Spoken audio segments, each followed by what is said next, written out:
What's up, everyone? It's Chicks in the Office with Rhea and Fran, giving you that Friday energy on a Friday. Woohoo! And Friday energy it is that we have indeed. Francesca got her haircut and a little color, and it's looking fabulous. Feel ready for summer. It is very... It's a little late into very summer, but... summer chic.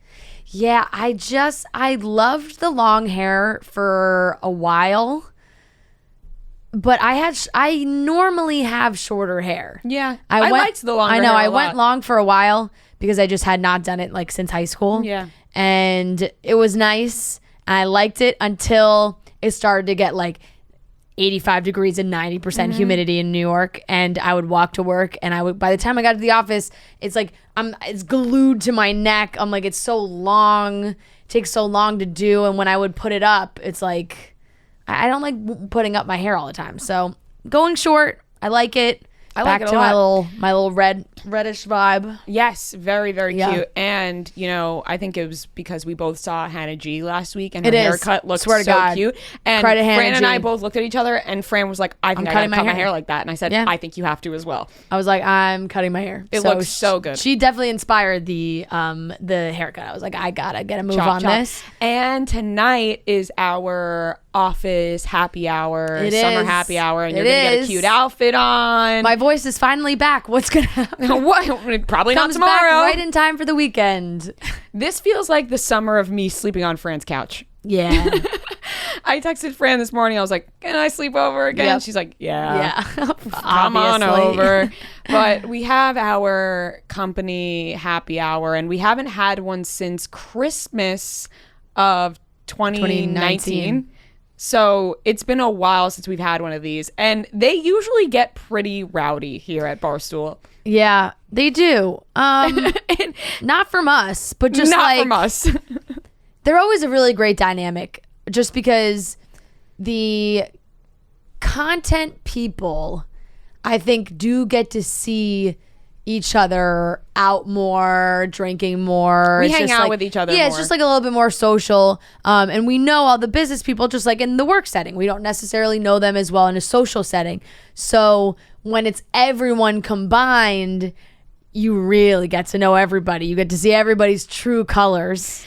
It is always a treat. Yeah, and I will say I was here the first party we ever had in New York. Yeah. The first party they ever did, and it was at the old office, and it was just people were just sitting around playing beer pong. There was like maybe 20 people. It was like we graduated from like a frat party to like a rooftop, NYC rooftop. It was unbelievable. And the thing is, I feel like content and sales used to be way closer. Yeah, like when it was just one floor, right? And I mean, the old office. Bigger now. Also, like there was bigger, only like 100 full-time employees. We've like almost tripled that size. So I feel like people used to hang out more content and sales. Yeah. Now it is not that way at all, and there's some people that we haven't even met yet, right? And especially with COVID, just because like there's content, like we've met a lot of people that were hired during that time, but COVID, like we have a bunch of new employees on the business side that a lot of us haven't met because they have been working from home. Yes. And now because everybody's coming back to the office, it's like, oh, now we're actually like seeing all these new people for the first time and seeing everyone in a setting like this, which, you know, as Erica says, boosts company morale. It boosts company morale and also lowers it because the next day everyone's like, what the fuck did I do? Every time we have one, I feel like people are like, oh, well, now we're like more of a real company and like people aren't going to get that crazy, and then people do. And without fail, somebody gets the drunkest, somebody gets the sloppiest. Yeah. Every time, without fail. And I'm excited to see who it is tonight. It could be anybody. It's up in the air. Make your predictions. It is truly a... like you could put all the names in the hat and just pick one, and that would be like the person. There's a couple who are like guaranteed who just everybody always knows. But I will say, when people talk about the company parties online, like when people talk about it on Twitter, you always see people writing, oh, this person's going to get the drunkest, this person's going to get the drunkest. And it's always the content people are talking about, obviously, because they don't know the salespeople. Yeah. But it's never the content people who I don't know about never. Never, but it definitely has not been. Never. Definitely not never. Definitely has been. We all know that. Yeah. But a lot of the times, it's not. Look. Video department stand up. Yeah. Shout out the producers. It's usually Noah. Yeah. We had to carry Noah out once. It was wild. Just kidding. Noah gets crazy. You didn't carry me out. It's hilarious. I'll never forget. Remember We had Caleb one. stuck his hand down my throat in the bathroom. Oh my god! Oh, one time people I probably don't even know the story. We had a company party that Noah maybe had too much to drink. I know, but if people who are maybe are jumping in, they haven't heard it. This was what 2018, 2019, 2018, maybe like summer. Maybe it was the summer 2019 one. Probably. And I just remember, I forget who it was who came up to me like towards the end of the night, who was just like, Noah's just like down, and I was like, that's unfortunate for whoever it is. Can I say that helping him? That was my favorite, I think, company party for so many reasons. There were so many funny things that happened that night. But I remember because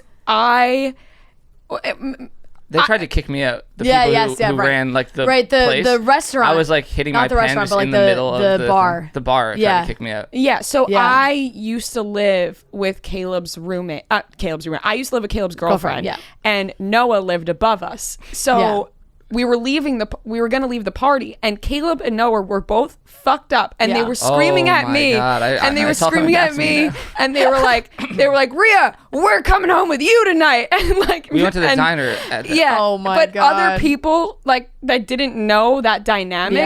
I'm talking about the sales, marketing. They were like, Rhea, what? Like, are you okay? Because they were both like, we're coming home with you tonight. And it sounded so weird on the outside, being like, why is Noah and Caleb saying they're coming home with Rhea? Caleb might have been drunker than me by the time you guys were both wild. And we went to the diner. I consistently leave these things early. Yes, you do. That's a smart move. Yeah, well, if you're the last, if you're like there when it's closing, that's a bad. No, sign. it's a bad. You don't want to be the last one leaving a company party. But I'm sleeping at Fran's tonight, so whatever Fran does, I will do. Yeah, or that's gonna go the other way. Whatever I do, you will do. Yeah, like either that's probably like what's gonna happen. I have a feeling it's more like you're gonna be like, well, we're gonna go here, and I'm like, well, you're staying at my apartment, so I gotta go with you. Listen, babes, I gotta stop saying babes, but it's fun. Yeah, sounds like it's Hollywood, babes. Yep. If you don't want to go anywhere after, we won't go anywhere after. But I know Franny 80 packs when she gets a couple drinks and a couple cigs in her. She look, it just depends on go what out these on the drinks town. are looking like tonight. Okay, she'll be like, let's go here, let's go there. Yep. She says that now, but she'll be the one wanting to go out later. Probably. It'll be fun though. It'll be a good time, but we'll be on our best behavior, maybe. Yeah, and we'll see what happens. It should be fun, but I feel like people listening to this are probably experiencing the same thing now because things are opening back up and companies are probably like, let's do a happy hour. Everyone hasn't seen each other. And then it's just fucking madness after that. There's all the companies out there that like continue to do happy hours virtually. That's gotta end in COVID. That has to fucking end. Yeah, I think we're going back to in person. If you're still doing a virtual happy hour, I got nothing to say to you. This could get the most out of hand. Just because it's been so long and people are like bottled up like all this. And think about the people who have never kids and are married and they're like, oh, we haven't gone out in a while. God, this is a night out. This is a night out on the town. Yep, exactly. Some people wait all year for this party. All year. All right. Anyways, we're excited. It'll be fun, but we also hope everyone has a great weekend as well. Go out, have yourselves a night, or maybe actually you're going to be listening on Friday, so maybe you did have a night last night. Anyways, let's get into the topics for today. We will be going through all of the things that Britney Spears said at her court hearing. Very sad, emotional stuff. We're going to dive all into that. AP Rocky and Rihanna were seen out in New York City in some of the best pictures I've ever seen of a couple in my entire life. I'm so giddy just thinking about it. We also have a Jennifer Aniston, Howard Stern interview, a deep dive into that because a lot of information was revealed. And Tristan and Khloe broke up again. Yeah. Breaking news. That happened. And we got a great interview with Love Island Season 1 stars, Elizabeth and Alex. Yes, we do. They're great. And I think they're going to be our new best friends because already Alex is DMing me. I've laid the groundwork down for us already. Yes, you have. Elizabeth liked all of my pictures yesterday. Amazing. She went back and liked all of them. Then I went back and liked all of hers. I was like, this is a treat. So nice. I saw them commenting on like all the 300 stuff too. Yep, they're both beauties. great, We're gonna go to LA and hang out with them eventually. They don't know that yet. They don't know. Actually, no, they do. Me and Alex were talking about this. I was gonna say, are we just? No. Alex and I talked about this. You did tell me. Yes. So one day that'll happen. Anyways, let's get into it. Starting off with Britney Spears. We're going to get into the whole hearing from yesterday, hearing from Britney Spears and what she had to say. But like Rhea said, we're having a little sleepover tonight, company party. Yes, Rhea's staying over. Just so happens that Joe won't be home. So great news for you, Rhea. You get to sleep in my bed with me. On your Helix mattress? On my Helix sleep mattress. My mattress I am obsessed with. It is so great. I have got a king size bed. It's the Midnight Luxe. It's so comfortable. Like, I just love having a mattress where you just have to worry about the mattress. Sometimes you get a mattress, then you got to get a mattress topper, then you got to get something else because it's not soft enough or firm enough or whatever it is that you have to adjust. The Helix mattresses are so amazing. Like I said, I have the Midnight Luxe. It's thick. I fit into it perfectly. I took the quiz, which is so easy to do. It takes just 2 minutes to complete. It matches your body type and sleep preferences to the perfect mattress for you. Joe and I both took it, so we can make sure that we were picking a mattress that is best for us. They have soft, medium, firm mattresses that are great for cooling you down if you sleep hot, and even a Helix Plus mattress for plus-size sleepers. I took the Helix quiz. Like I said, I'm more of a medium feel. I sleep on my side, so I got matched with the Midnight mattress. And if you want to take this quiz and get the mattress of your dreams and be sleeping like a baby, like Rhea and I are going to be sleeping tonight, you need to hop on it. Go to helixsleep.com/chicks, take their 2-minute sleep quiz, and they'll match you to a customized mattress that will give you the best sleep of your life. They have a 10-year warranty, and you get to try it out for 100 nights risk-free. They'll even pick it up for you if you don't love it, but you will. It's also one of those great ones that comes right in the box. It was so easy for me to just open up and the mattress inflated and came out of the plastic, and I was good to go. Fits in my room perfectly. Helix is offering up to $200 off all mattress orders and 2 free pillows for our listeners at helixsleep.com/chicks. That's Helix, HELIX, sleep.com/chicks for up to $200 off and 2 free pillows. The court date that we had been waiting for months now has finally come and gone. Britney Spears was heard by a judge, and the audio and the things that have come out that Britney is revealing about her life is incredibly sad and heartbreaking. And jaw-dropping. We had a legitimate conversation about, like, what if she doesn't say anything? Like, what if it's not really any kind of big reveal, or it's very vague? It was not. She spoke for, I think it was like 23 minutes, over 20 minutes, and she laid it all out there. Like, she did not hold back.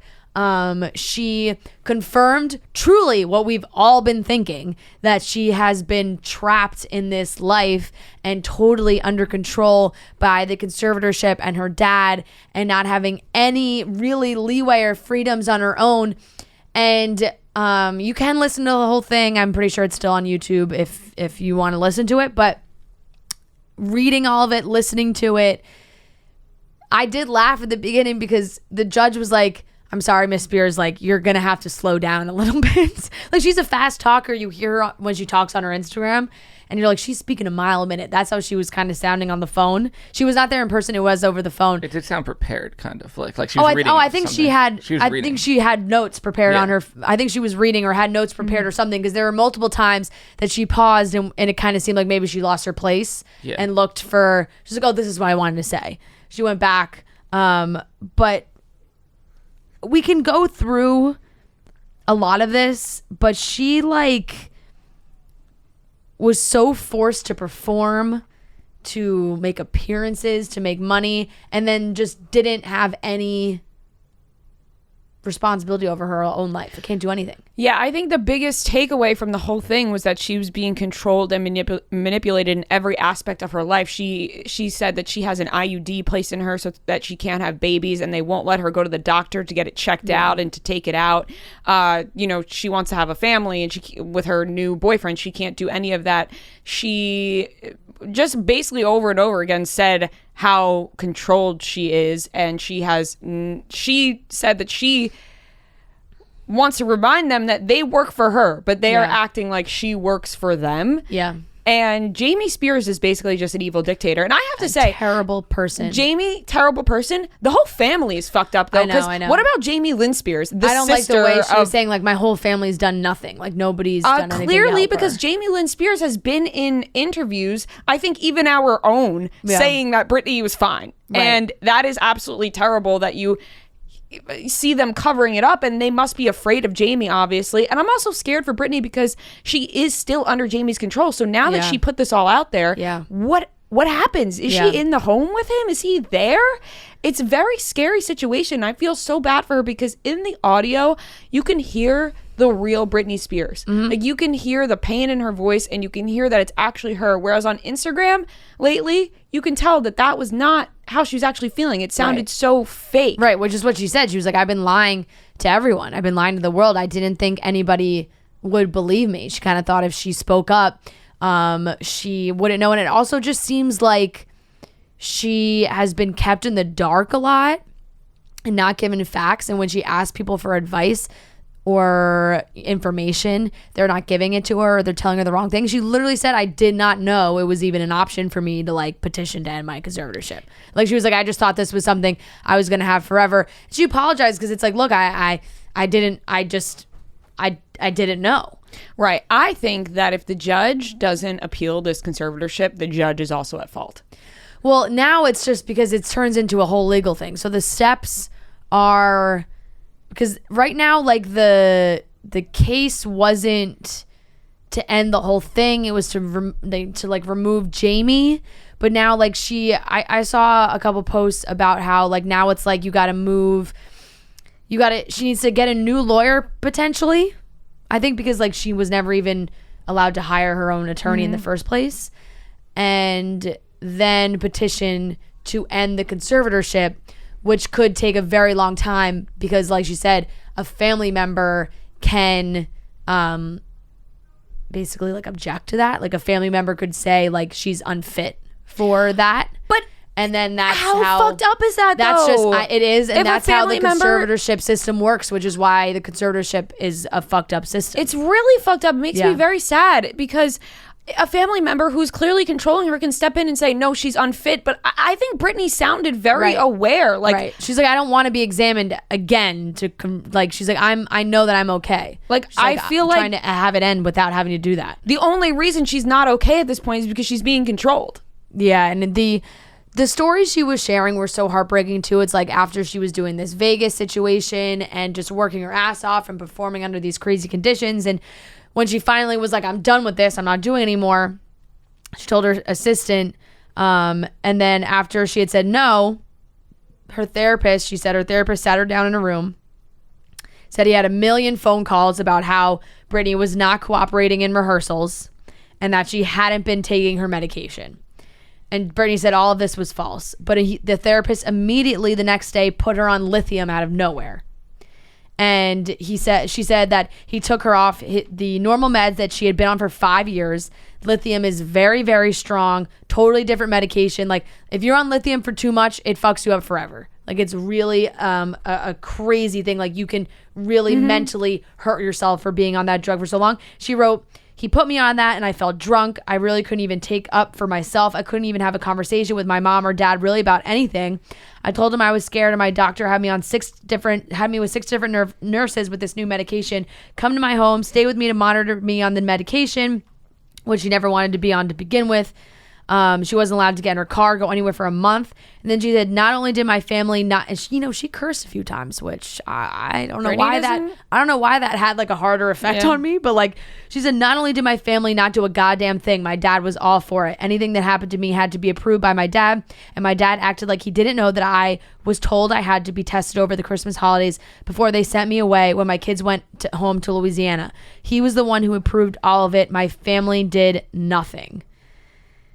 And, oh man, it went on. Like I said, she continued to talk about it for a long time. She said, like I said before, that's why I'm telling you this again 2 years later after I lied and told the whole world I'm okay and I'm happy. It's a lie. I thought I just maybe said that enough. Sometimes it's like, I thought I just maybe said enough to make everyone happy because I've been in denial. I've been in shock. I'm traumatized. fake it till you make it. But now I'm telling you the truth, okay? I'm not happy. I can't sleep. I'm so angry. It's insane. And I'm depressed. I cry every day. She talked about how like her management company would hound her for like every little thing. She referenced, Miley Cyrus is on stage smoking joints and like doing shit. And like anytime any little thing set off everything for her, and has just toured her body. She compared herself to sex trafficking. She was like, my body has been under control of my dad for the past 13 years. She said, my precious body, who has worked for my dad for the past fucking 13 years, trying to be so good and pretty, so perfect, when he works me so hard.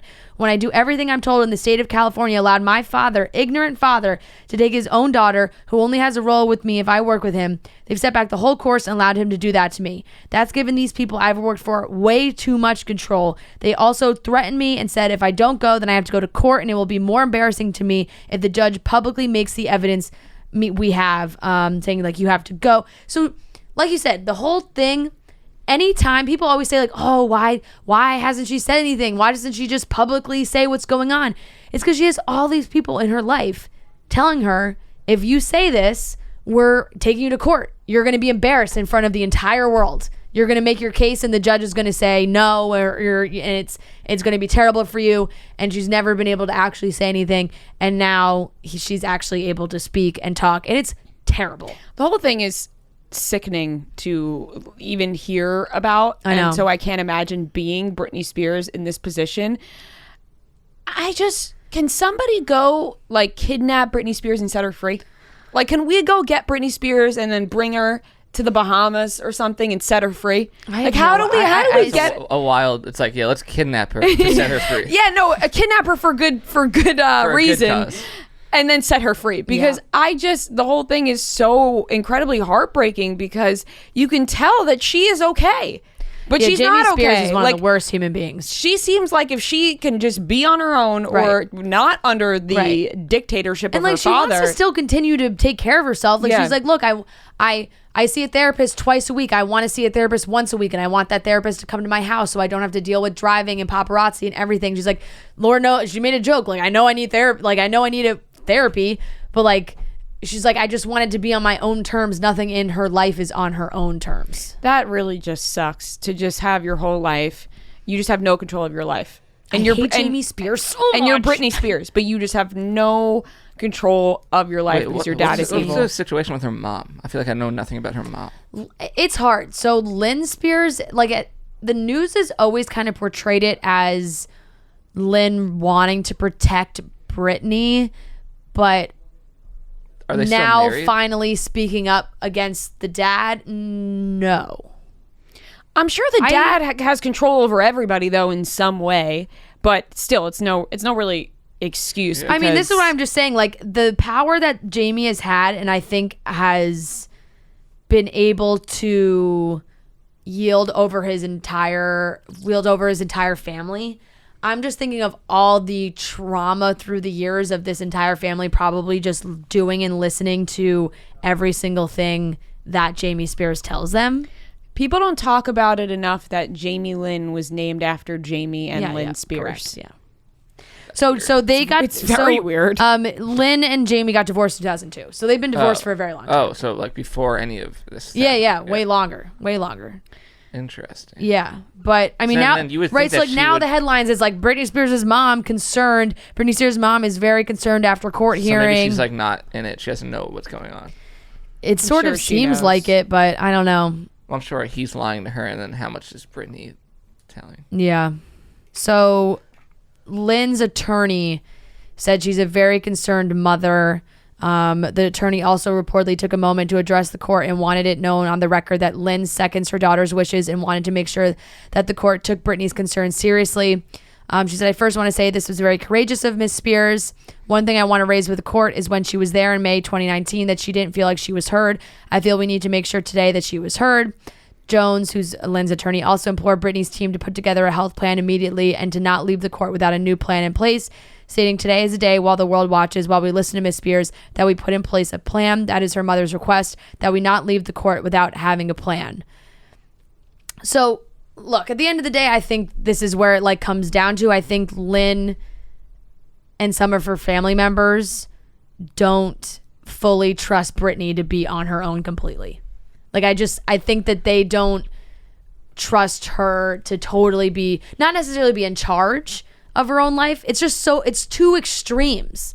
Like it's totally making decisions on your own and maybe stop taking your meds and doing whatever you want, whatever. Like I feel like that's what Lynn doesn't want to happen. The conservatorship where she's locked down so hard and it's so bad, also doesn't want that to happen. Wants some kind of middle ground, but how does that How does one get that? How does one get that? How do they Somebody get has to like live in the house with Britney and right. It's like, how do they make sure that she's okay without having this constant control? I weirdly think that, after the 2008 and everything that happened, that her mom was probably like, well, at least we know that she's being watched after, and but now it's taken an extreme turn. Like that was one incident that people still look back on, and maybe there were a couple others, but there was a lot. It was a year, yeah. But who doesn't have? If you are Britney Spears and you're looking back now at everything that has happened in her life and everyone hounding her, can you blame the girl for going absolutely nuts? No. But that was so long ago. Like it just is like. It also just depends on, like you said, the family. Like you have this terrible person as your father who saw an opportunity and took advantage of it. Yeah, he just saw a money machine and just took it, which is terrible. But hopefully something comes from this in a positive way for Britney. I think now everybody in control of her own life. Everybody is aware that everything that was being said about her is true. Because I remember a time where people were like, and this is why everyone should just form their own opinions, because I remember there was a time when everybody on the internet was like, guys, we can't assume things about Britney. Like, it's really rude to assume that she's not okay. Yeah. And it's like, well, she clearly wasn't okay. Yeah. And people were picking up on it. Yeah. But that was like a little thing for a little while that was going around. Everyone was like, no, we can't assume she's not okay. Right. It's like, well, clearly she wasn't. So people were on the right track. Yeah, definitely. So there are some pretty clear... There is some points that have to be made. Like I said, I think after this now, there is a way for them to petition. But if a family member says, no, I think it drags on for a pretty long time. So I hope that Britney is at least happy with the world hearing her story and being on her side. Because I think she has not felt that for a really long time. A$AP Rocky and Rihanna were seen photographed around New York City. They were going to Barcade, and the photos that we received of them are unbelievable. Some of the best pictures I've seen of a couple in a long time, and I may just be saying that because I love these two and they're my favorite couple ever. But they look unreal. First of all, both of them have the best style, which is one of the reasons I love the both of them. And they look so happy. They look so in love. They do look so in love. Yeah, they do. They really do. I can't believe it, because I just love because the same thing with Hailey and Justin Bieber. Yeah. I was such a big fan of Hailey Bieber before she was with Justin. Back 2014, I'm talking. I was like, Hailey Bieber, I loved following her on Instagram. And then when the whole thing happened with her and Justin in 2015, I was rooting for Hailey. I was like the only one, because everyone was rooting for Selena. And then for years, I was like, Hailey and Justin. Boom, Hailey and Justin together. A$AP Rocky and Rihanna, I've also been rooting for years. Ever since Fashion Killer came out, I was like, A$AP Rocky and Rihanna. Forget Drake. Like, Drake is a little too much of a, What? Nothing. You know what? I'm not even going to go there. No. I was going to say now Drake, you got to say it. Listen, I was going to say Drake is a little wimpy for Rihanna, but I will also say that A$AP Rocky is like very pretty and I wouldn't call him wimpy, but if Drake and Rihanna got together, that would be like instantly the biggest couple in the world. You know what? Like so much bigger than A$AP. No, like I love A$AP. They would obviously be the biggest couple ever, but A$AP Rocky is infinitely cooler than Drake. And I love Drake. I love Drake. I have nothing against Drake. My top Spotify guy this year was Drake. I got nothing against him. Guys, my top Spotify guy. Please. I can't say anything bad about him. He's number one. I'm not a Drake hater at all. If you could only listen to one of their music for the rest of your life, who would it be? A$AP or Drake? Just curious. It would be Drake, but I love here's the thing. If you were going to ask me my favorite rapper, I'm saying A$AP Rocky. But Drake has also a more A$AP Rocky is the prettiest motherfucker alive. He said it himself. Yeah. He's so sexy. It's unbelievable. But remember when he was like stuck in went in jail in Sweden? He was stuck in jail in Sweden. That really gets pushed under the rug. I know. Weird that time. was like a wild It was time. crazy, but see what I'm saying? Bad boy. Yeah. The thing picking between their music for the rest of my life, I can only listen to one, is that Drake has so many more songs with so many more people. Like there's the volume is high. There's a whole variety. He's more like bangers. Because you got slow, you got fast, you got he's rap, you got singing, more variety. So if I had to pick one, it'd be him. But A$AP Rocky is my favorite rapper. A$AP Rocky's music videos are the coolest music videos. LSD is one of the coolest music videos. All his music videos are great. He puts a lot of effort into all of them. He's an artiste. Yes, he is an artiste. Very creative artiste. Renaissance man. I said, remember when I said if A$AP did you? That was the whole reason the conversation started. Yeah. Well, we were talking about The Bachelor, and I said, sick thought. I was in the car and I was listening to A$AP Rocky, and I thought, what if A$AP Rocky died today? And I had to go on the podcast and talk about it. How would I talk about him? And I said, A$AP Rocky, he was a Renaissance man. Oh yeah.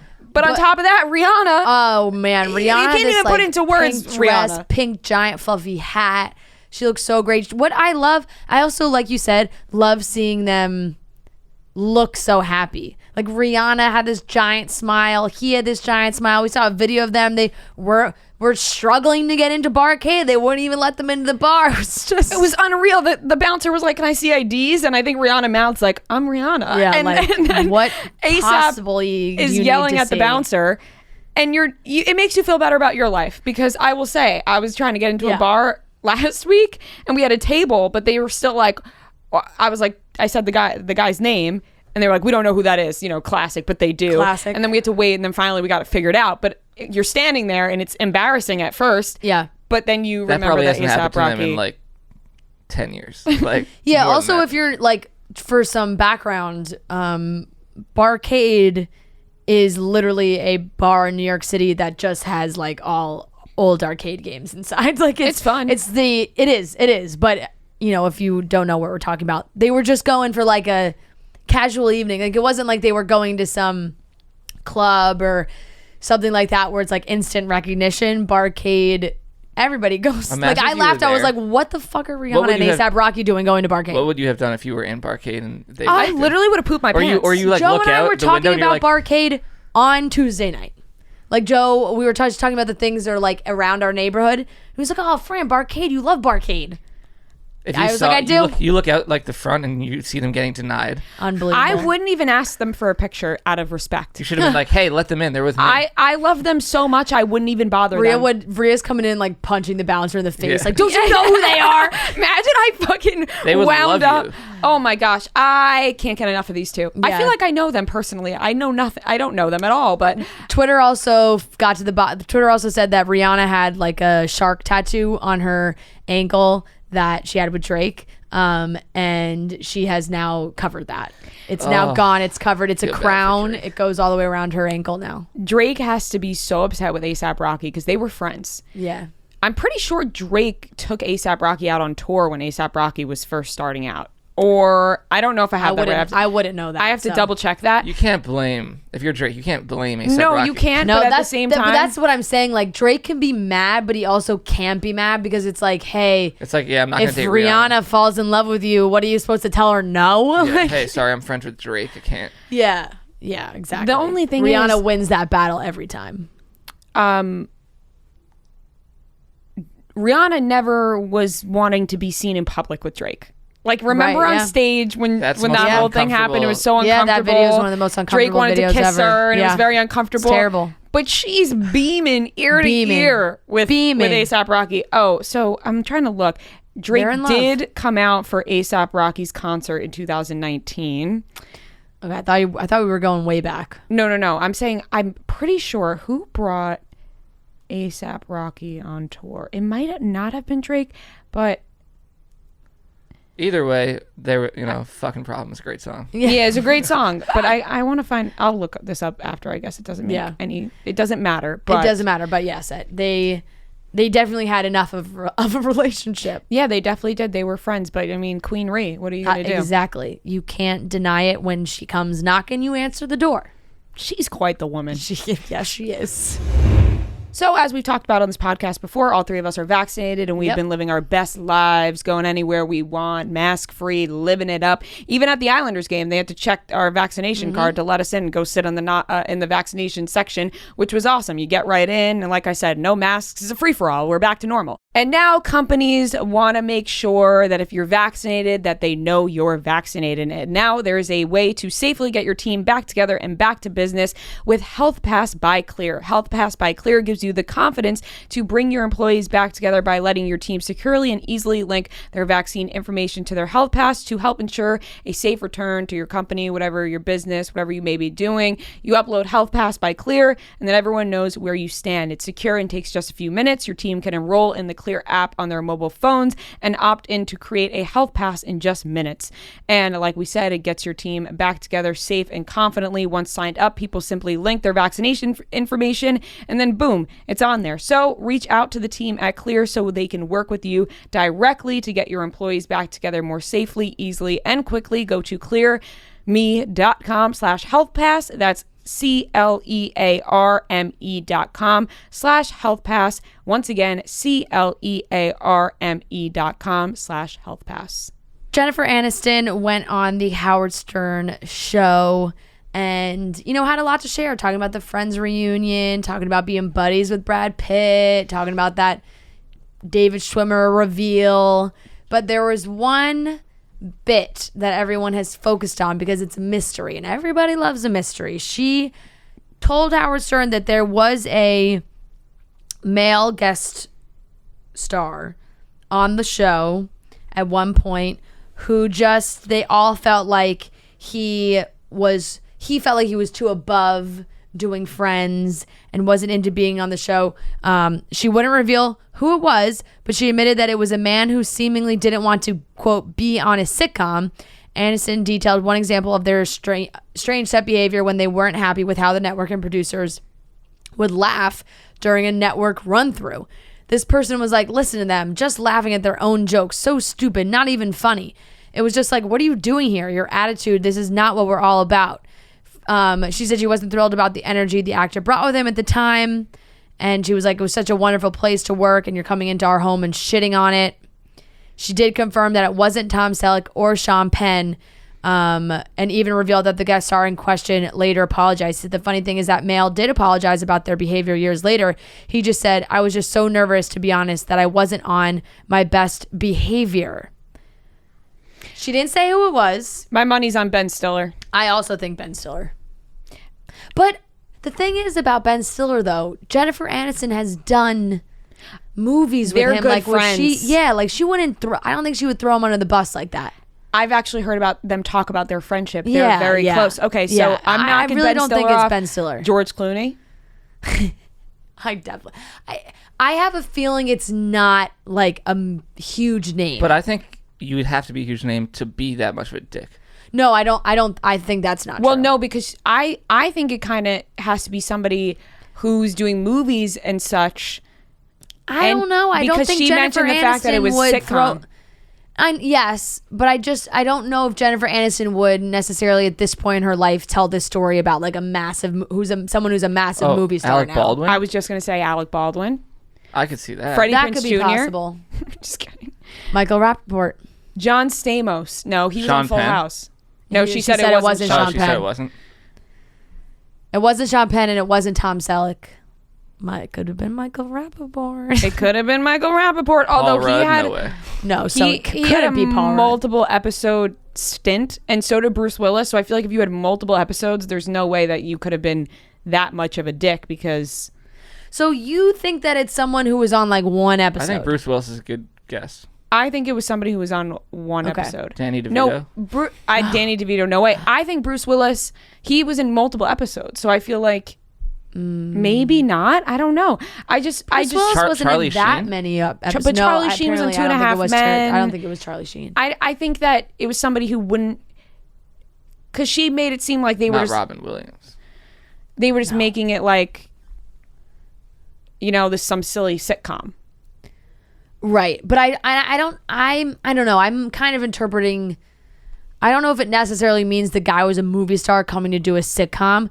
Like the guy might just have a big enough ego and like still could not be a huge actor and be like, oh, I can't believe I'm doing a sitcom, you know? Like possibly. We just have, there's really not too many hints. Yeah. Like Cole Sprouse. It was Cole Sprouse as a infant baby. You never know. Little Ben acting up. Paul Rudd. It's not Paul Rudd. It can't. I refuse to believe it's Paul Rudd. The same with George Clooney. Did Howard Stern like push back trying to get the name? I think so. I mean, that's why she said it wasn't Tom Selleck or Sean Penn. Like she wouldn't say who it was, but she said it wasn't them.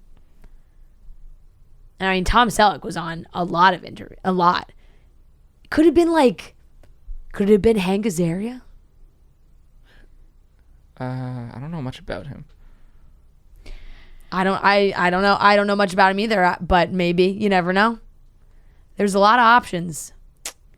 Thinking of all Phoebe's boyfriends. I think George Clooney or Alec Baldwin. I'm sorry.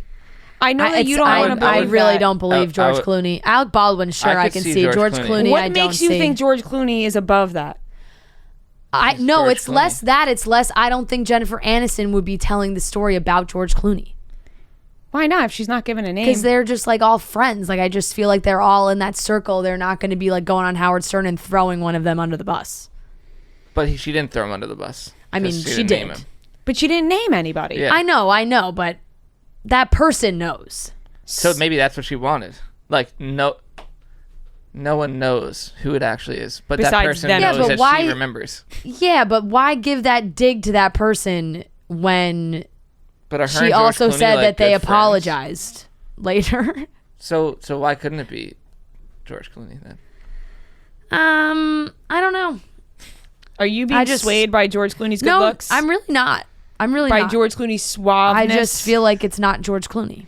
It could be anybody. We could sit here all day. We'll never know because she didn't give us the fucking answer. So it doesn't fucking matter. It's somebody that was on the show. Yeah. The thing is, far too many male guest stars to try and even figure it out. But it was besides that, just interesting interview. Jennifer Aniston just once again feels like the best. Whenever somebody goes on Howard Stern, it's an interesting interview. That is true. In once again, some of the least shocking news, Khloe Kardashian and Tristan Thompson have broken up again. There's really they're back, they're on, they're off, they're on, they're off. You could see filming the reunion. It kind of seemed like they were on, making it work, figuring it out. The show ended. She's going to Boston. Now, here we are, June 2021. And Daily Mail article pops up about Tristan showing up at some party, some house party, not Tana's, different party from Tana's party. Shows up at some house party where multiple witnesses identified Tristan with 3 other women and 1 other guy, and they went into a bedroom and they were in there for 30 minutes and he came out looking disheveled was the description. And everybody's freaking out about it. Like they were like inside, the witnesses of the party where everyone was feeling bad about Khloe and what's going on. And once again, we thought we were in another cheating scandal. But then the next day it came out that they actually have been broken up for a few weeks now. And that probably came after the cheating situation that happened last month. I love how their reasoning is that he went into a room with 3 girls and a guy and came out looking disheveled. Yeah. They could have been doing drugs. My first thought was drugs. Right? Like, that doesn't mean they all went in and started banging each other. They could just be going into a bedroom and doing drugs. Yeah. I kind of feel like sex is Tristan Thompson's drug. Like, I saw a very funny meme that was like... Cheating is his drug. No, literally, I saw a meme that was like the only year Tristan Thompson didn't cheat on Khloe Kardashian was because he was literally unable to leave the house, like because there was a pandemic. It was like every other year he's been wilding out. And maybe he is addicted to sex. Who knows? Could be a drug. It is a drug for some people. It's like how people like the thrill of stealing something from a store. Like he likes the thrill of like he's not supposed to be doing this. Listen, if I'm not doing this back and forth with these two anymore. I know. But it really does break my heart after watching the whole season of the Kardashians where Tristan was starting to win me over again. It was like he's really putting in the effort to show Khloe that he wants to make it work, that he wants to be a family, he's doing all the right things, and the rest of the family members are coming together and supporting him, and he's working his way back in. And it's just all for nothing. Khloe doesn't deserve this shit. I really hope that this is it. Please, God.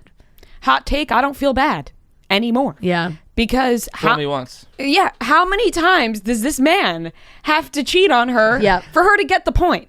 That's why I don't feel so bad anymore. Yes, of course, it is heartbreaking. Khloe Kardashian does deserve better. Those things are very true. I feel bad. But do I sit here and feel bad that you got fooled for the 500th time by this guy cheating on you? No, because open up your eyes. There's better people out there. Yes, you guys have a kid together, but people make it work. There are other people out there for you. Khloe Kardashian, Tristan Thompson isn't going to be the one. He's never going to be the one. It's going to be weird for True. And it's not. I just feel bad because I feel like she tried so hard. Like she's going to find out everything online in the show and everything. It's kind of weird. She tried hard, but what are you going to do? You can't change somebody who doesn't want to be truly changed.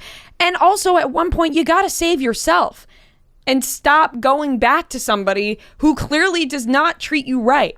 You don't give somebody 500 chances. It's been like 4 times now. Yeah. It's been 4. Jordan wasn't even the first time. The first time was with a random person at a club. Yeah. Then it was Jordan. I'm sure there were some times in between that we don't know about. At some point, you got to stop feeling bad for these people who are just making poor decisions for themselves. Yeah, and there was a little bit of a hot moment there between Tana and Tana Mojo and Khloe, because Tana tweeted saying, "All I know to tweet about my birthday party last night is that Tristan Thompson was one of the first attendees. Like, babe, where's True?" And wild tweet. Khloe's Stan account retweeted it and wrote, "Shut the fuck up. This screams attention seeking at its finest, because you know damn well that man's gonna make headlines over anything pertaining to women. You're a bird. Don't speak on True either. Weird ass hoe." And Khloe liked that tweet. It was definitely wild for Tana to throw True in there because, I mean, True has a mother as well. Like, she could be with the mom. Yeah, this is the thing. She can say something about Tristan, and Tristan's fair game, but like, you don't need to bring True into it. No, don't bring and Tana's always stepping into other people's business randomly because she always feels like she's a part of it somehow. Yeah. Like, True... I understand why Khloe would lose her shit at someone bringing True into it, because I feel like throughout all of this, Khloe has tried to protect True so much and has tried to keep her family together because of True, and she just can't do it anymore. And I'd also like to say, Tristan Thompson's allowed to go to a party if somebody's watching True. For sure. That tweet doesn't prove anything. Well, it's just it's a total fucking like the tweet said. So that's an attention-seeking tweet. If you're gonna tweet that, the only thing from my birthday party is that Tristan Thompson came first, I'm sure there's other things that happened at your birthday party that you could tweet about Tana. There was about 500 influencers there. I'm sure something else happened. Exactly. That definitely did not need to be your one tweet about your birthday. We have a great interview with Elizabeth and Alex from Love Island Season 1. If you guys remember, Elizabeth was the Season 1 winner, and we're getting ready for summer. Let me tell you something. Love Island and summer, synonymous. It's the same thing. We're being gifted, once again, new seasons of Love Island, US, UK. Here they come. I can't get enough of them. You know what Love Island in summer is like? What? Me and my Coors seltzer. It sure is. It sure is. When you are sipping on a nice Coors seltzer, it's hot outside. You put on last night's episode of Love Island, and you just sit back and enjoy. And guess what, guys? They got a brand new limited flavor. It's the orange cream pop. So it's reminiscent of those days hot on the beach. You go to the truck, you get an ice pop. Maybe you get one of those orange cream sodas. One of the pops. So delicious. It's the perfect refreshing treat for a hot summer day. The Coors seltzers are only 90 calories per 12-ounce can. They come in a 12-pack, and every 12-pack purchase refreshes the rivers with 500 gallons of water. I'm telling you, it's worth trying their limited edition. Get it while you can so you can test it out. And on top of that, you can get their variety pack, which we love. the mango flavor. You guys know how much I love the mango Coors Seltzer. So if you tried it, go try it out. Let us know what you think. Make sure to tag at Coors Light in your post. You can get Coors Light and Coors Seltzer delivered straight to your door with Drizzly or Instacart, or go to CoorsSeltzer.com/chicks to see where you can purchase Rocky Mountain Refreshment now in a hard seltzer, brewed in Fort Worth, Texas. Guys, always remember, celebrate responsibly. It's coming from Coors Brewing Company in Fort Worth, Texas. For every 12 packs sold through December 31st, 2021, Coors will purchase services from Change the Course to restore 500 gallons of fresh river water. Max 5 billion gallons through 2021. Details at CoorsSeltzer.com. Okay, everybody, we are here with two very special guests, Alex and Elizabeth from season 1 of Love Island US. We have been in contact with these ladies for a little bit now. I feel like we are already friends with you guys. Welcome to the show. Thank you for having us. We're so excited. We're so excited too. We are so hyped because we just feel like we've been deprived of Love Island content for so long, and we know that we're getting, a new US season July 7th, and then UK's coming back. We got a lot of good stuff. Yes. And you guys do an awesome after show. How has it kind of been being in the, I guess, Love Island family, and also kind of being like the first season of the US version, because people love the UK so much? Right. Yeah. I think the season 1 family is definitely the closest, because we just went through everything together and everything was so brand new. Even the production, everything, like, we're all still best friends with all of the producers that are on there, the head honchos, like all of that kind of stuff. And it's so interesting to watch, like, the new seasons come out and see who stays friends and who, kind of drifts off and does their own thing, and who stays together and breaks up, which we clearly know everyone broke up. Everybody's broken up. Yep. Everybody. Everybody's dead and gone. Elizabeth, but it's been I think even in the second season, everybody's broken up too, right? Like, I don't even know, or anybody. Yeah. For a quick second. Oh, sorry, go ahead. But it's been so cool to watch all the seasons and see everybody come together as friends, even when the breakups happen. And I feel like that's all because everyone goes through this unique experience together. So everyone bonds over the fact that you're doing this crazy, exciting, really abnormal thing. And I feel like so many friendships come out of the show, even if relationships don't. Right. Yeah, that's super cool about that. And I feel like that's what I love about Love Island, as opposed to The Bachelor or Bachelorette, where that feels like it's like very serious. With Love Island, it's kind of more loosey-goosey. People make friends, and people people couple up who are just friends just because they want to stay on the show and see what happens. But Elizabeth, I feel like, us viewers, we were like, oh, are they going to make it? Because for a little bit, but how did that... Different perspective. Yeah, different perspective. But how did that end up working out after? Obviously, you guys split up, but did you feel like it was a hard decision because you guys, you won, right? Yeah. Yes. So you guys won. Yeah. And did you feel like you had to uphold that? Yeah, so the pressure was totally there coming back. Like, we, when we're on the island, Alex and I, we and all the other Islanders, we didn't know how the show was doing. We didn't know if anybody was watching. Being a pilot season, we thought we would make jokes that like 100 people were watching and it was just our families. So we come home and we see this like awesome fan base and all these people that are so excited. And we're all so excited coming off with our new relationships and mixing in, real life, real world problems at the same time as taking on this, following all of a sudden and having the pressures for both of those things separately and then together. It was just, extremely overwhelming. I think that's why most of the couples, don't make it generally. But, that makes sense. You have to experience the real world together, and you just know it could work or it could not. I mean, we see Molly May and Tommy. They're still madly in love. I love them so much. I follow them religiously. Me too. Did you guys? Yeah, we're obsessed with them. Did you guys watch Love Island before you were on the first season? Yeah, they told us to watch it to understand what we were going to go through. I didn't know what it was until auditioning for it, though.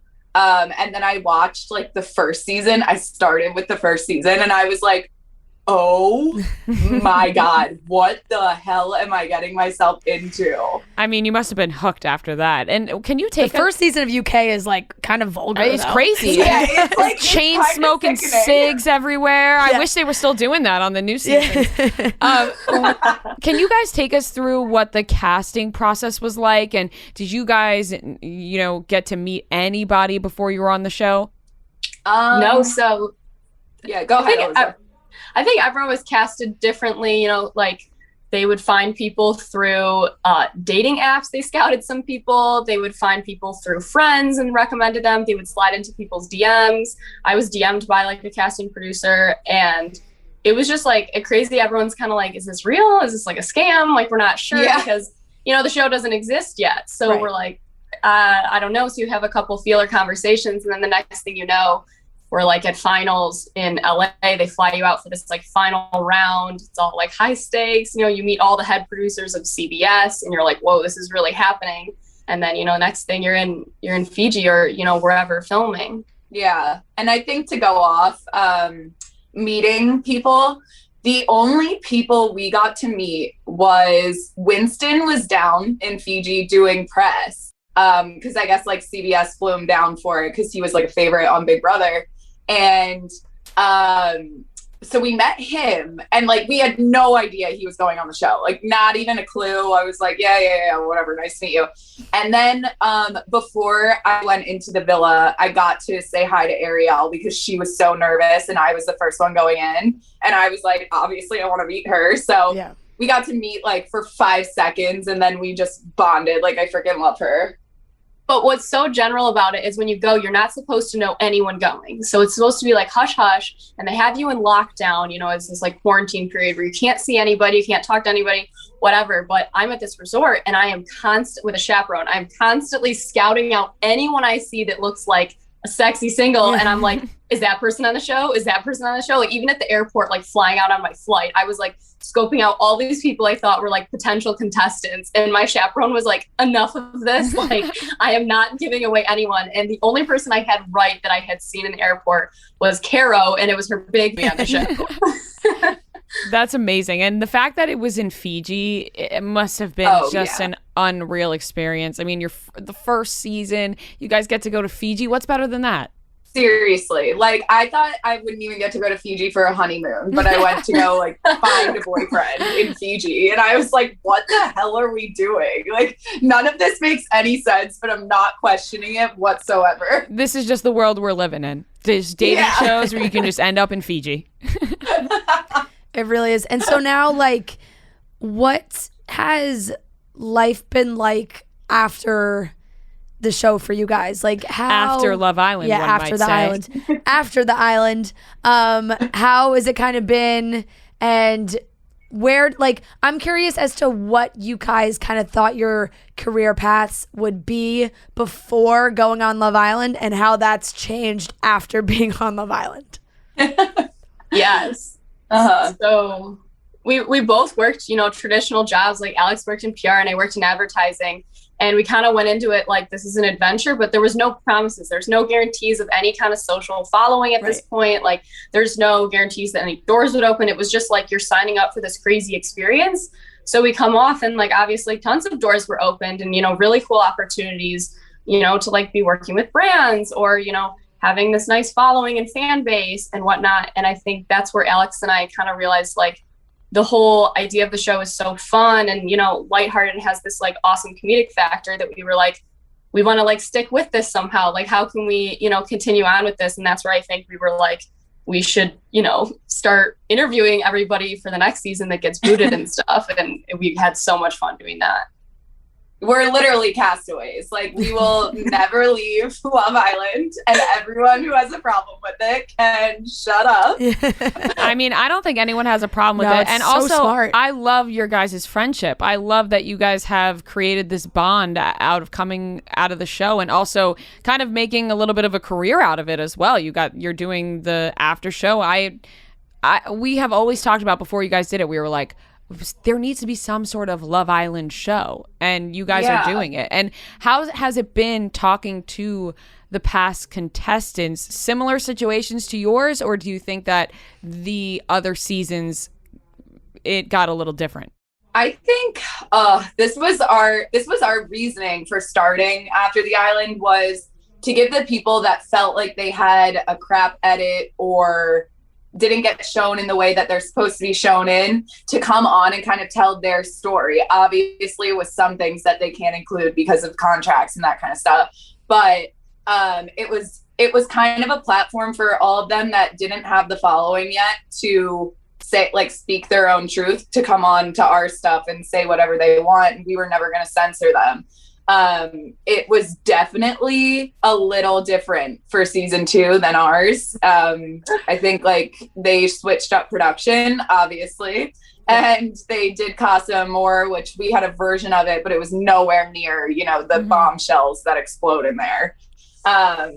Thank God. So Thank God they did Casa Amor. Casa Amor has to happen on this show. It has to. It does. I was disappointed the first season. I was like, they can't keep doing it like this. People are not going to like it. I know you guys were probably happy, but no, we wanted the Casa Amor. We wanted to bring it on.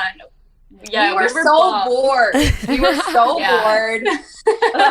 What is it like? What is your day to day on Love Island? I feel like that's what everybody wonders, because we just see you guys sitting by the pool. What time do you wake up in the morning? Yeah, my question. Run through the day. Like, I'm like, is it 7 a.m.? Is it 11 a.m.? Just run through the day. Okay.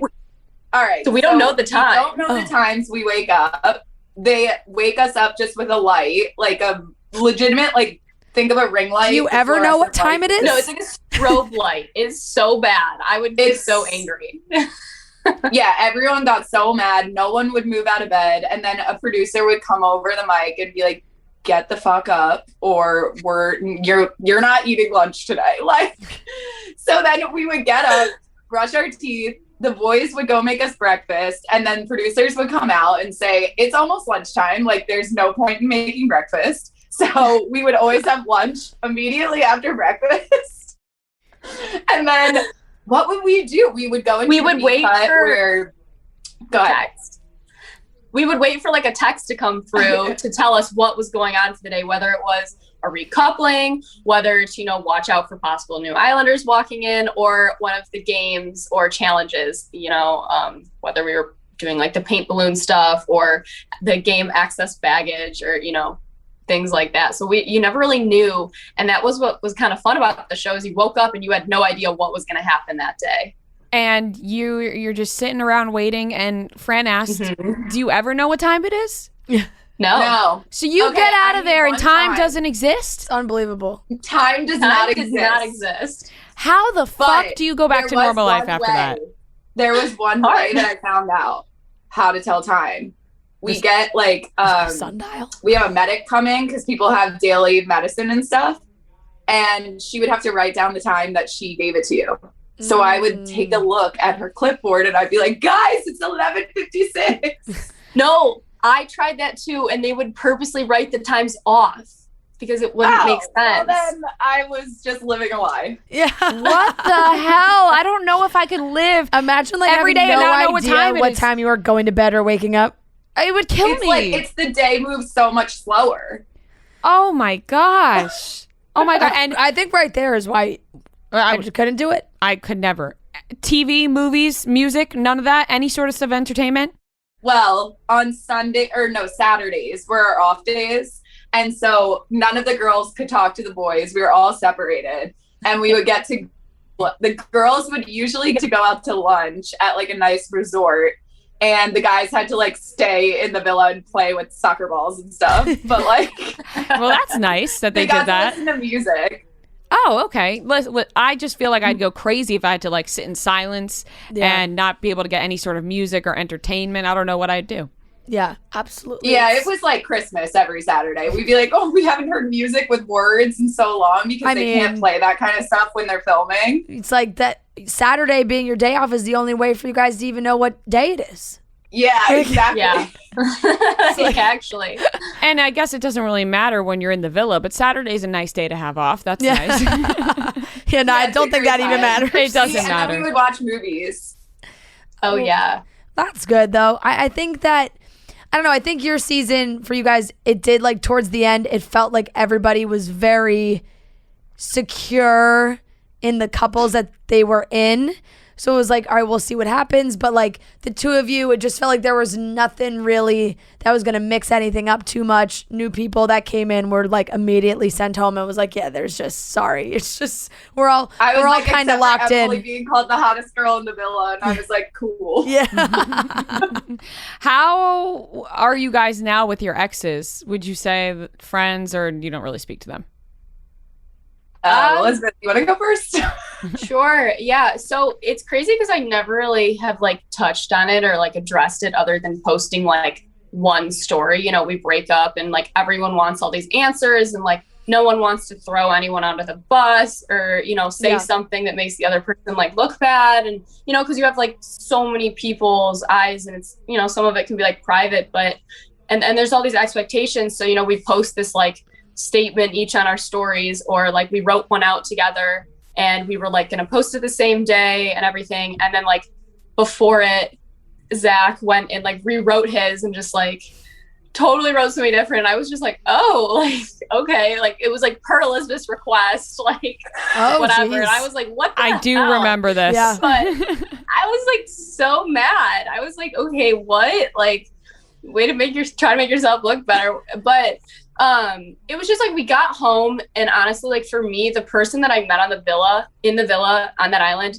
never left that island. Like when we got back, it was like totally different, like every day, like attitude, life goals, motivation, like all of it was like different. And like maybe it's just like too hard to adjust back after like living like that. But like I always tell people, and like for friends and family that were even confused, it was like the person that we saw on the show and on the island like did not exist back in real life. So for me, it was like a pretty easy breakup to move on from, because it was like that person doesn't exist. So it was easier to like kind of let it go and leave it in the past and, you know, be really happy that everything happened. Like I wouldn't trade my experience for anything. Like I loved it. Like I had so much fun.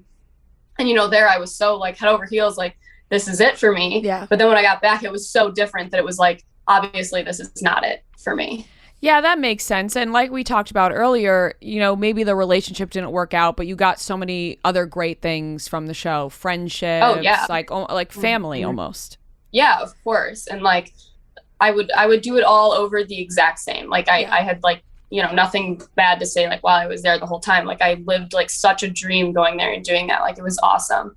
But yeah, we don't talk anymore. I like reached out here and there, just like happy birthday or like Merry Christmas, you know, to check in. Got no response. But I also think like being friends even just wouldn't work, because it was just like such a different person that like even out of like a classroom of people or a group of people, like I wouldn't have picked someone with that type of character to like even like be friends with. But I'm friends with all my other exes. You probably didn't have the foundation to even have a friendship at that point. Exactly. Like it didn't make sense. And like people were so mad about that online. Like even to this day, they're like, you're not friends. And I'm like, but we naturally wouldn't be friends. And I'm, you know, like, it is what it is. I don't hate this person. I don't really know this person, it feels like. Yeah, you don't have to be friends with everybody. Mm-hmm. Yeah. What about you, Alex? Okay. So, well, mine is like almost a little bit similar, but I had like a broken jaw during all of it. So it was a little harder to, you know, you come off of this fairy tale island where you're like flying on helicopters and stuff. And then I get home and I have maybe a month of like fun. And then I broke my jaw, and it was just probably like the first real life experience we had to go through, obviously. And it just did not work. Like, he wanted to go out and like work out, and I was like, bro, I can't even move. Like I'm paralyzed right now. And so that was kind of like a big issue. Again, goes for the same with Elizabeth. They were very different people on the island. I mean, when you think about it, you're going into this experience and you can be whoever you want. No one knows anything about you. So like you can brush the little things that you know are like ticks or something under the rug for 4 weeks. And then when you get out, it all kind of comes to a head when you're faced with all of the real life realities hitting you just head on, one after one after one. So yeah, we mutually like decided to end it. It was a little hard, but to be honest, exactly like Elizabeth said, it almost didn't feel real because we were in such a whirlwind that it was super easy to get over. And I don't mean to say that to like be a bitch or anything, but it's just something where I think you can so easily take yourself out of it because you knew you were in such a weird situation that you just would never be in that situation with that person in the real world ever again. Yeah, definitely. And it's like a learning experience and also just terrifying, like you said, that you know nothing about these people. Literally nothing. They could be out of their minds and you would have no idea because they could lie right to your face. So, I mean, exactly. It is what it is. You guys are fine without them. I'm sure you know that. Exactly. Yeah, exactly. So, of course, everybody focuses on the relationships from the show, but I have to imagine like dating post-reality TV is kind of hard. Like, how do you guys now? I feel like dating in LA is hard anyway, but how has it been? You know, I mean, COVID and whatnot, but like, how has it been kind of like even trying to navigate dating after being on Love Island? Yeah. It's definitely, Mallory was so funny. She was like, literally, I thought everyone would want to date me, but now my dating life is worse. She's like, it's awful. I mean, like, I have seen a few people that I probably won't say. Totally fine. Because he has a girlfriend.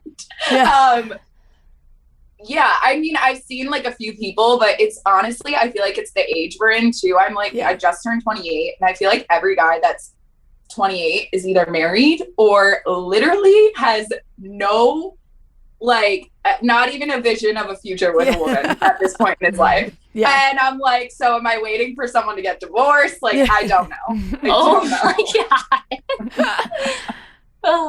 Yeah, for me, I feel like it was a little bit different. Like, I come out, you know, I obviously like see people and like slowly ease back into things. I think I was kind of like, both of us were like, we need to be alone for a little bit because the whole situation a lot was like, it was very overwhelming, you know, just trying to adjust back. But even my mom said to me, she was like, no matter who you date next is going to have a really hard time. And I like brushed that off at the moment. Like, you know what, like, yeah, but it won't be that bad. But I have a new boyfriend now that I started dating last summer. We like reconnected and stuff. And it has been really hard for him because he's not the guy that my fans and followers saw me fall in love with on TV. So they were very angry about it first. You know, they were very easy to like hate on him and write really mean things. And it was like, oh my gosh, like, and he's very, you know, like he didn't sign up to receive all this like hate. And it's not fair because none of these people even like know him or anything. And they're just, you know, they're sad about him not being, you know, the person they saw me with on TV. So like that whole adjustment was really hard, but I think it would have happened with anybody. Like it didn't matter who it was that I started dating after, like whoever it was people were going to be angry that it wasn't, you know, Zach from the show. Yeah, definitely. The internet's a wild place. Yeah. Yeah, they have so many opinions. It's wild. And when it comes to especially dating shows and shows like this, when fans fall in love with a couple or they want a couple to stay together, it gets so ruthless. So it's so true. Yeah, it's just like across all dating shows. Yeah, it's way easier for the people that don't end up with anyone to walk out and like be known for themselves instead of their couple. Right. Like I see contestants from Love Island UK that I follow on Instagram that have been on the like who are on the show 3-4 years ago, and like I'll sometimes just look at their comments on photos and like there will still be people being like, I can't believe what you did to so and so. Like it's like, get over it. Give it up. Years ago. Oh yeah. It's literally to this day, people still send messages to us like, I just can't believe you did this to Zach and Dylan. Yeah, there's not a day that goes by that I don't get a message like, where is he? Like, what happened? And you're like, It was like almost 2 years ago. Are you serious? Yeah. That is so crazy. Because it's like airing other places. Right. So, you know. Yep, That definitely makes sense. So what do you guys have planned for after the Island season? I mean, now it'll be Love Island season 3, but for after the Island for this season. Yeah, so we are so excited. We just signed with 2 production agencies. So we'll be with like Slash Management and then Forever Dog. And it's crazy to see after the Island, like, yes, I know, we're excited. We have a studio and everything. Like, it's been so exciting for us to see it all come to life. Like, you guys don't understand. So last summer we were like, let's do it. Alex comes and stays with me and my family for the entire summer. And we make the room in my basement at my parents' house a makeshift studio. And that's how we did it. Like, and Alex was with us literally all summer. Like, that must have been a blast. It was so fun. My parents were like, Alex, what do you want for Christmas? Like, she lived with us. And it was just so fun. You know, we just like went with it and we enjoyed it so much. And it did really well. So we're excited to go back into it this summer and, you know, kind of take everyone's feedback that we got and, you know, just have a more professional spin on it, but keep it, you know, super fun and unfiltered and, you know, and I hope that, yeah. Yeah, and I think this is something people will look forward to because, like I said, everyone wants more Love Island. Everyone wants to hear people talking about Love Island. So can you guys let everybody know where they can watch or listen? Yes. Elizabeth, do you want to say or do you want me to say? You go. Okay, so our first episode is going to be on June 28th. It's just kind of like a prequel to what we think is going to happen, scenarios that we think, possibly some cast members. And we go live on YouTube at 9:30 a.m. and it's After the Island YouTube. And then it's also going to be everywhere that you can listen to a podcast, Spotify, Apple, you know, the whole drill. Mm-hmm. Awesome. 9:30 Pacific Standard Time. Okay. Yes, important. Very important. Very important. Yes, we are so excited for you guys. It's awesome because I feel like you're filling something that Rhea and I have said, like, we've been missing so much and still feel like the UK doesn't do well enough. So I love that you guys are jumping on it here and people are going to love it. I feel like it's going to be so great. We can't wait to watch. Thank you guys so much for chatting with us, and hopefully we get to sit down with you guys again and talk about this new season. Yes, thank you guys so much for having us. And Fran, we're going to a Jonas Brothers concert. Yeah, I've got multiple lined up this summer, so you just tell me which one you want to go to, Alex, and I'll be there. All right, that wraps up today's episode of Chicks in the Office. Everybody have a great weekend. Make sure you subscribe to Chicks in the Office on YouTube. Hit that subscribe button. And if you're listening on Apple or Spotify, wherever you listen to your podcast, subscribe there as well. What are you, Carl? Yeah, pumping yourself up. All right, everybody. Have a great weekend. You heard?